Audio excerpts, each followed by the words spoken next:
entity was a primal? As certain as we can be that good King Mogglemog the 12th was a primal, I should think. Both were ostensibly summoned.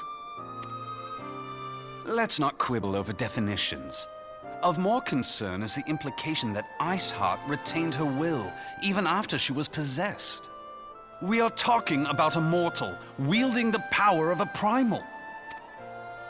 It can't possibly be that easy, can it? There must be some sort of sacrifice required. Or maybe she's just special? What qualities this woman possesseth, I know not.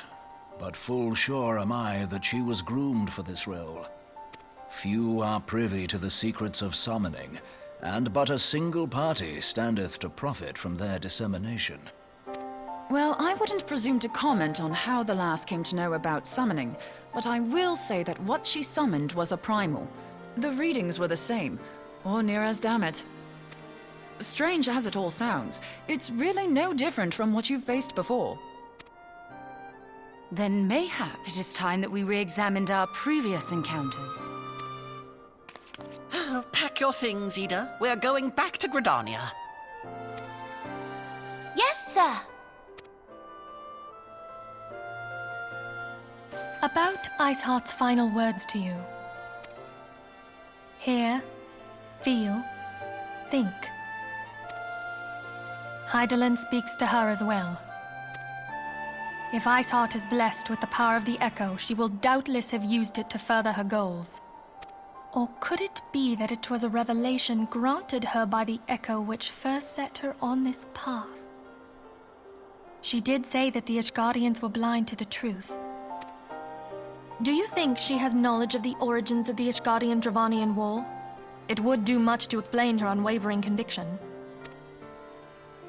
Did not the Lady Iceheart implore thee to seek the Keeper of the Lake? And did she not imply that in so doing thou wouldst come to see with eyes unclouded? Midgard-Zoma was a king amongst kings who reigned for centuries on end. But he is dead and his wisdom lost to the ages. Unless the Ishgardians' fears are well-founded. It would seem we have yet another reason to stand watch over the Keeper of the Lake. For a mercy, we are well positioned to do so. Iceheart, Shiva, Ascians, and Midgard-Zoma. I shudder to think how they're all connected.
I've heard.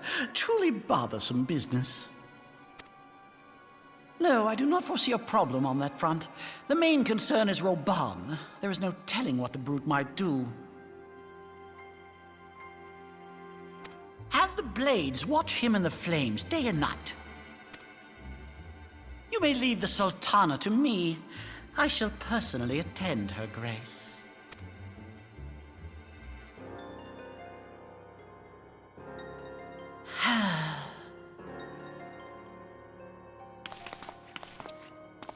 Sever one of the East Aldenard trade routes.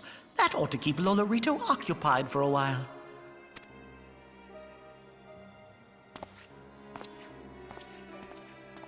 Nanamo Ulnamo. For my sake, pray be a good little Sultana to the last.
Welcome back, my friend. I have already received word from Alphino. To think that Flame Marshal Huayu was the Garlean agent. I know not what to say. Together with Robon, Eileen lent us much-needed aid at the time of our Order's founding. She was particularly passionate about the need to tackle the primal threat. When we discussed the subject, her eyes fairly shone with determination. Whatever else she may have been, I choose to believe that it was her true self with whom I spoke then. But now is not the time to dwell on such matters. I have an important announcement to make regarding our effort to defeat the Ascians. We shall begin as soon as everyone is assembled.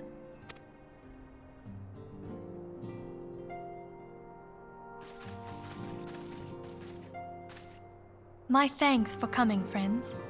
Moonbreeder, the floor is yours. By now, I'm sure you're all familiar with white auracite, the miraculous material that'll allow us to capture Ascian souls. Back at Snowcloak, we verified its ability to absorb vast amounts of ether. Alas, it leaves something to be desired in the area of stability. The stone can only store ether for a short while before expelling its contents. In addition to auracite's inherent limitations, we must needs be wary of our enemy's strength. Our foe draweth upon an infinite wellspring of power. Even should we succeed in entrapping him, the stone will not long contain his wrath. Meaning that, if we want to kill the swine, we'll have to be quick about it. 'Tis our belief that an Ascian soul may be permanently undone, if smitten by a sufficiently concentrated burst of pure ether. The only trouble is, we can't say for sure how concentrated the burst needs to be. Without knowing how much ether an Ascian soul is composed of, we're basically guessing. Our sole clue lieth in thy struggle with La Hebrea. During that encounter, Heidelin bid you forge what she called a Blade of Light, a weapon which took the form of a luminous stream of energy. Based on your description, we believe the blade with which you vanquished your foe was composed of ether. Admittedly, your victory proved ephemeral, as La Hebrea was able to use a crystal of darkness to flee into the space that lies between our world and the void. The fact remains, however, that Heidelin placed the means to destroy the Ascians in your hands. Be that as it may, it would be unwise to assume that she will do the same when we next encounter such a foe. Quite so, my lady. We must needs find the means to forge our own blade of ether, one to equal that which Heidelin did benevolently bestow upon her champion. That is all well and good, but it seems to me that producing such a blade will require a prodigious quantity of ether. Whence will it come, pray tell? Oh, what if we had 2 pieces of white auracite? One to trap the Ascian, and the other to store the ether for the blade. Oh, nice try. But it's as I said, the stone won't hold ether for any length of time. We'd still need to collect the stuff there and then, sorry to say. And therein lies the rub. Finding a way to create the blade whenever and wherever we choose. 'Twould seem more research is in order. I'm going to linger a while, perform a few more tests on the auracite. And I could do with some help. Urianger, why don't you lend me a hand? Mine apologies, but I am required at the Waking Sands. Lady Minfilia hath given me sole charge of the premises. 'Twould be unseemly to leave them unattended. Sole charge, you say? So you're basically alone there, then? Well, that settles it. I'll just have to come to you.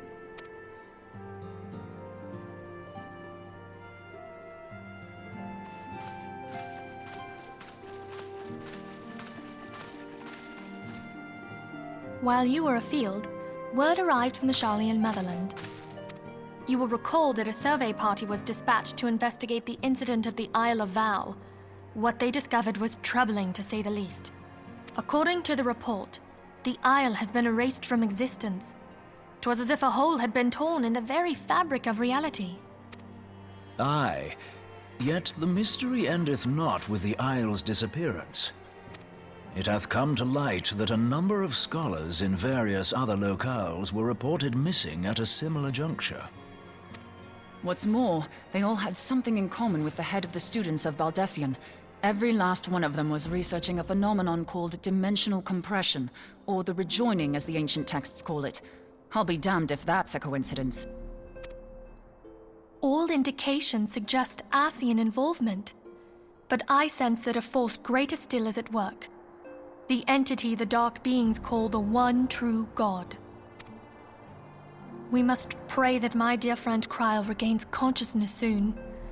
If she bore witness to the Isle of Val's final moments, she may be able to shed some light on this mystery.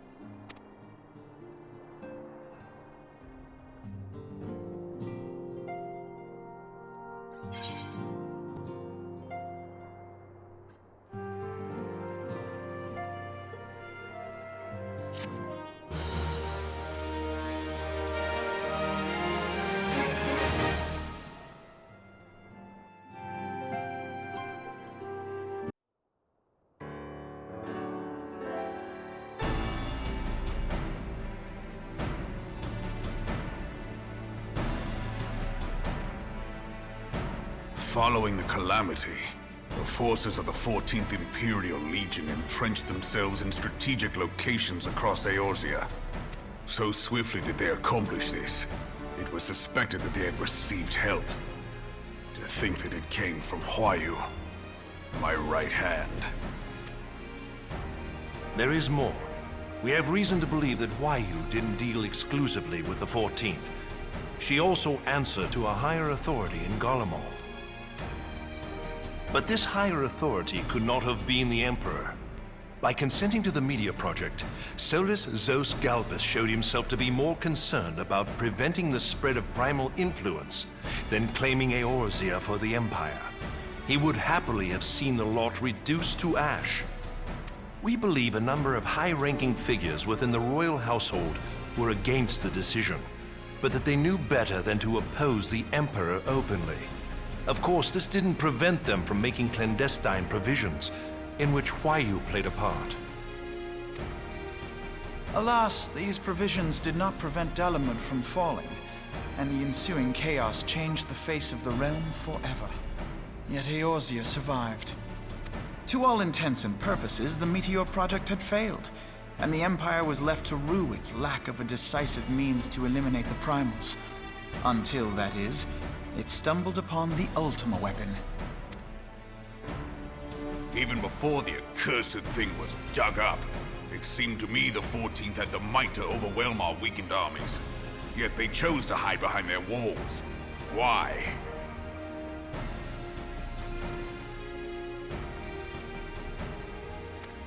The Black Wolf was wary of making the denizens of Eorzea desperate, lest more primals emerge to bleed the land.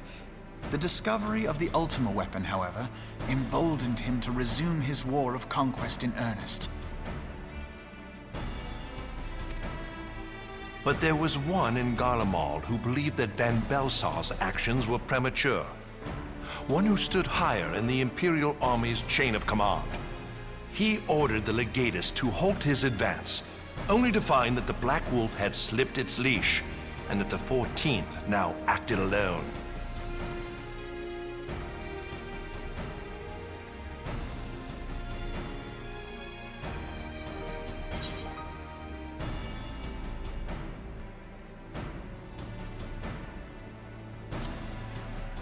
In a bid to bring Van Belsar to heel, he used the agent he had planted in Ul'dah prior to the calamity to undermine the Legion's efforts.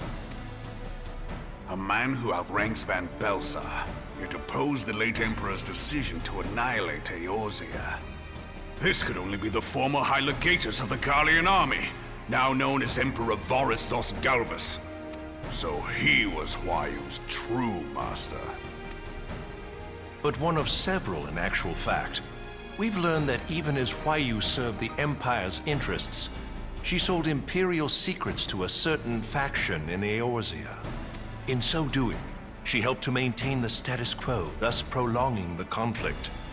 Considering who stands to profit from war, it isn't hard to imagine who her other masters were. 7 hells! You mean to say that she was a double agent? Triple, if you consider her services to Van Belsar and the new Emperor as separate. As neatly as these pieces seem to fit, one aspect of the puzzle remains unclear to me. By whose will was the Marshal feeding intelligence to the heretics? And try as I might, I fail to see how aiding their cause would profit either her Imperial or Monetarist masters. Could it be that another hand is at work here? If so, Huayu must be made to reveal whose it is.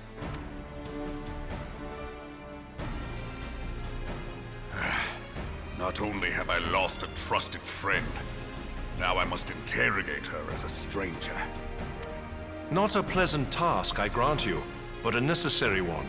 Unless we weed out the ivy, root, stalk, and stem, it will simply grow back.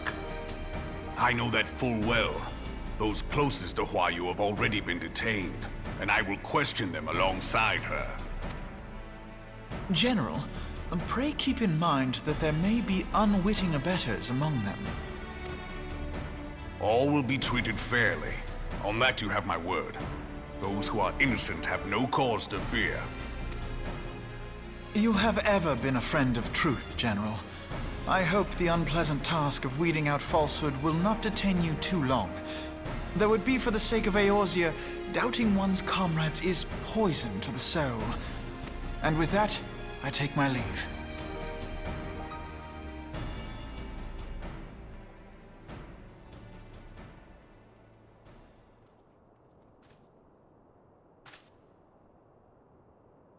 All these years, I've been made to dance to their tune. How could you, Huayu? How could you side with those cankers who take from this land and give naught in return, who use their power to disempower and grow fat while the people starve? I know you can hear me, monetarist scum! Your crimes will not go unpunished! One day I will purge this land of your sickness before the eyes of the 12, I swear it!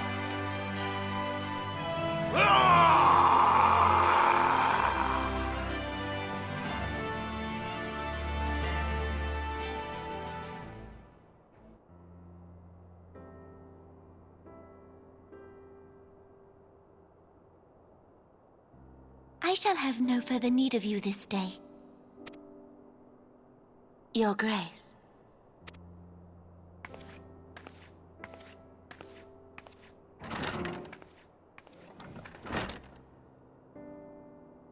I fear that not even mine own chambers shall remain private for long. Has the situation grown so grim?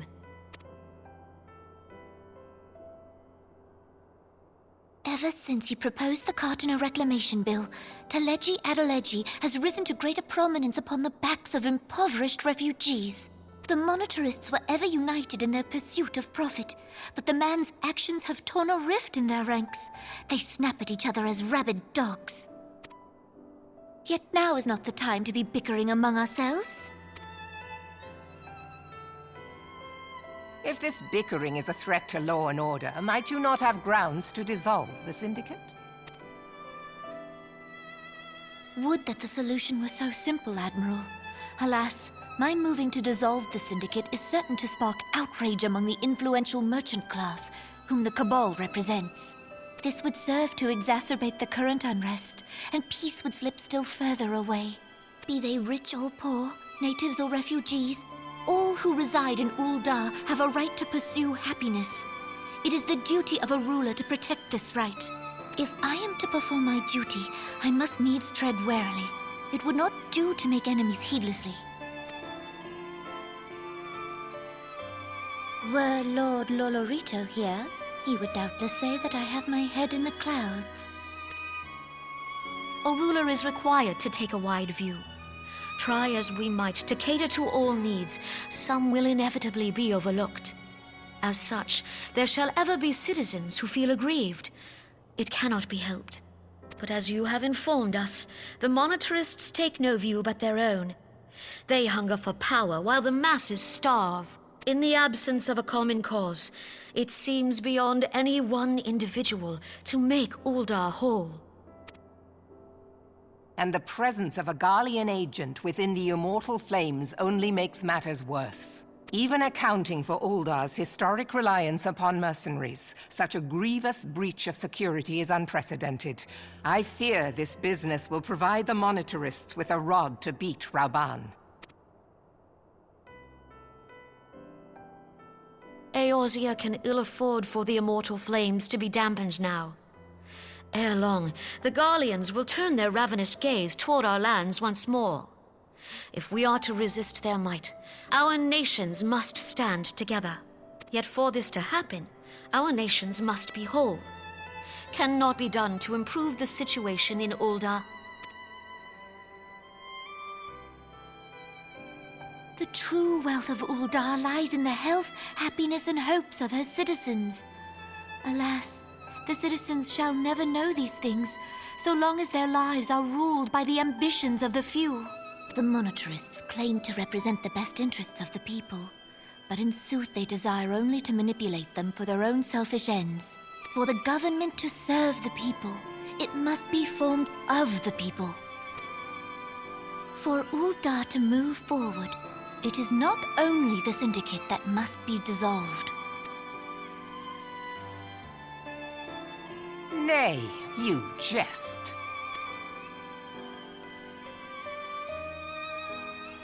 My friends, it was for no other reason than to make known to you mine intent that I requested your presence here. When I make my declaration to the people, chaos shall inevitably ensue. As the last monarch in the line of Ul, I make unto you this request. Help Rauban to preserve order and protect the people. Forsake them, and you forsake yourselves. For a strong Eorzea will ever have need of a strong Uldar.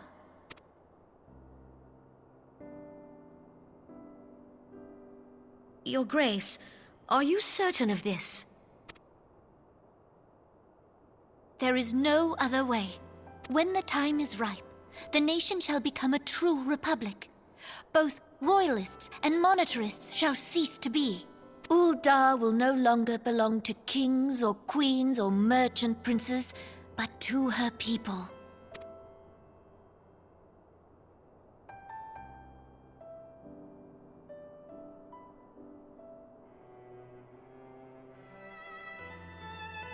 Rauban, forgive me for casting aside all that you have toiled for in my name. Beyond this gesture, I am powerless to help my subjects.